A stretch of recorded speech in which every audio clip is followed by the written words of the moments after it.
Welcome one, welcome all, and welcome to an honest review of 1998's Blade. Over the next 3 weeks, we're going to be covering the entire Blade trilogy. We have got a half man, half vampire who basically hates vampires. And there's a film about it, and we're going to chat about it. It starts with like a pregnant woman who's been bitten and given birth and dies, and then it shows this baby, and it just flashes up the words Wesley Snipes, and I thought, no, it's not. It's a baby. That's not Wesley Snipes, is it? Fuck's sake. If we check into the coolest club scene ever filmed, lads, this is fantastic. You know the music in that club? Oh. Actually, do you know what? I've done that. That's not even the tune. Do you know what that's the tune from? What is it? That's the music from Duke Nukem. What the hell, man? Okay. Shake it, baby. With this one, we get a bit more bass. There's a bit of a heard in many a nightclub throughout the northeast and elsewhere. Other nightclubs are available. Basically, they lure this guy, right, into this nightclub, which is obviously filled with vampires. Then they just beat him up instead of biting him. My problem here is, why do you want to kill this guy for his blood when you've literally got blood spraying out the roof? Yeah. Which is a sick visual, by the way. The blood sprinklers it's are class. incredible. But it's a bit of an excess of blood, though, isn't it? Like, just a bit, mate. Fucking just give it out in pints or something, you know? Like, you don't go to a normal club and have fucking Carlsberg shot out the roof, do you? 1 pint of blood, please, bartender. I fucking love the pointless shit that happens in this film. It's so amazing. You know, like Blade comes out of nowhere and just starts beating people up, and he sees a woman and he's just like, you know what I'm going to do? Instead of just shooting you in the face, I'll just punch you in the vag for a bit and then shoot you in the face. But when he arrives in that nightclub, it's the most badass entrance ever. Even the sprinklers stop. I tell you what I love. I love the, like, comedy in this film. Like, even from the get-go here, he, like, shoots this Norwegian-looking fella against the wall, doesn't he? He does this, like, little celebration after he shoots him, and I always forget that moment exists, and I'm always delighted when I see it again. Yeah, same. The bit that gets me is when he's in the hospital and he gets shot in his chest. He's like, motherfucker, you out of your damn mind! Let's chat about Deacon Frost a bit. Do you think he's a cool villain, or is he just like one of those guys who just seems like he's cool, but it's just a bit shit? I thought he was alright. He's pretty good. The original casting role for this guy was Jet Li. No. Honestly. I mean, it's already got a decent cast, to be fair. Like, Wesley Snipes is just perfectly cast as Blade. So true. The police, it makes no sense. They just start unloading on him, don't they? Even though he's got a nurse next to him, they're just like, fuck it. Just yeah, fucking hell.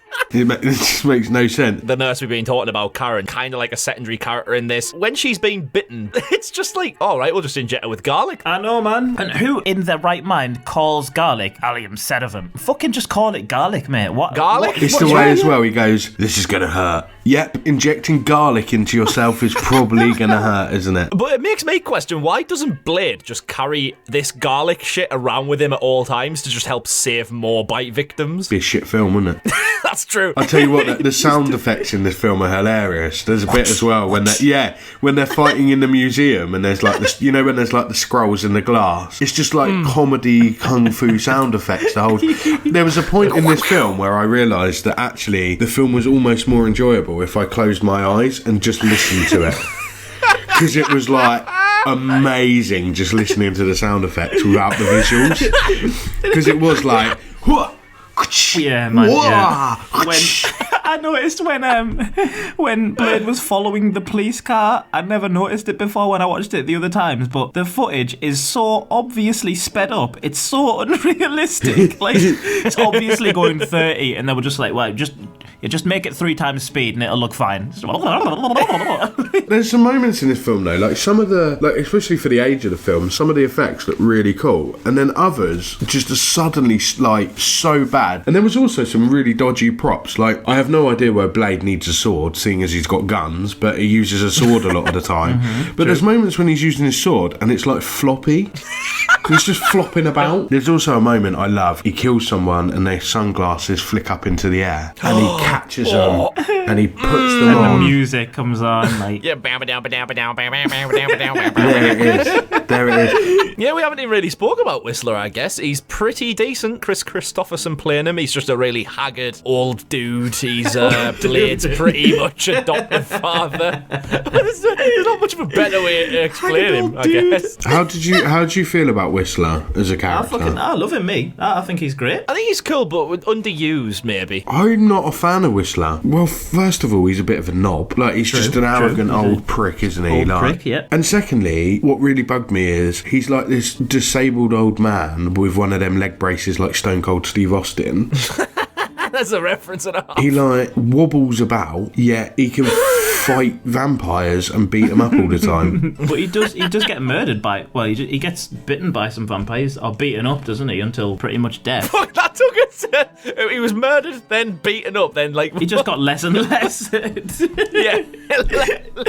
He got cuddled by some vampires. But is he dead? Find out in the sequel next week. That just gave it away, to be honest. In all honesty. I mean, shit. He's dead. He's dead. Promise. I think the way they're shot, Blade finding Whistler was amazing. You know, where he comes in and he doesn't look, and you catch his emotions by what he does. Does he do? Finger him. Wow, that's exactly what I expected would happen in this film when he finds his mate dead in it. Wouldn't that have been amazing? Just like, I found fucking hell, Whistler, come here. Just fingers him. Knee brace rattling like a fucking three-wheeled trolley. Oh, holy shit, man. I would imagine just the end of this film, he's just fingering. Fuck's sake. That's one of the alternate endings. Oh, fuck's sake. I would have rated this film like a 10 out of 10 if Whistler got fingered.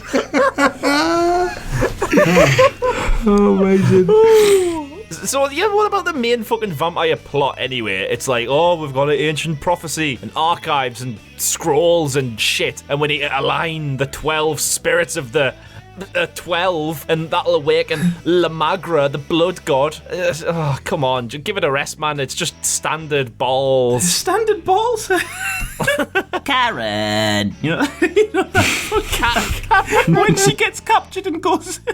They put her in that basement with one of the doctors that died at the hospital she used to work in, and he wakes up. Oh, and it's yeah. like, is that you? Karen. Karen. What the fuck is going on with his voice, man? Like, Another character who really doesn't have much point, although she really should have more of a point, is Blade's mum. We're told at the start of the film, alright, she's obviously died in hospital. Oh no, she's still alive, and it's Frost who's converted her, so now she's just a bad guy, but then is suddenly a good guy again. What's the point of her entire character arc? She serves no purpose to the plot. Yeah, to be fair, they did this whole, like, your mum's still alive thing, but it just wasn't worth it, really, was it? no. Nah. Pearl. Yes, let's talk about Pearl. Pearl's a man, by the way. Excusez-moi. You can't gender people like that. Well, I can read trivia. You can't read. What does your little book of knowledge say about Pearl then? Is it a man playing a woman, or is she just meant to be a bloke? It's just meant to be a really fat guy. Called Pearl? Pearl? Yeah, man. A traditionally masculine name? Well, no, but the shit happens, doesn't it?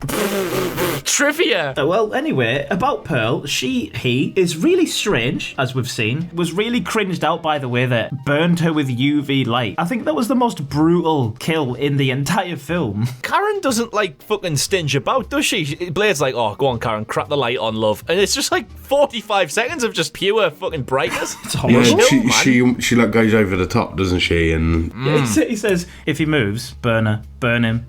Fucking hell, I can't get it right, man. So she just turns the light on and leaves it on. I'm trying to think of how to wrap this up. Have we got anything? Oh, yeah, the end of the film. how do we wrap up the review of a film?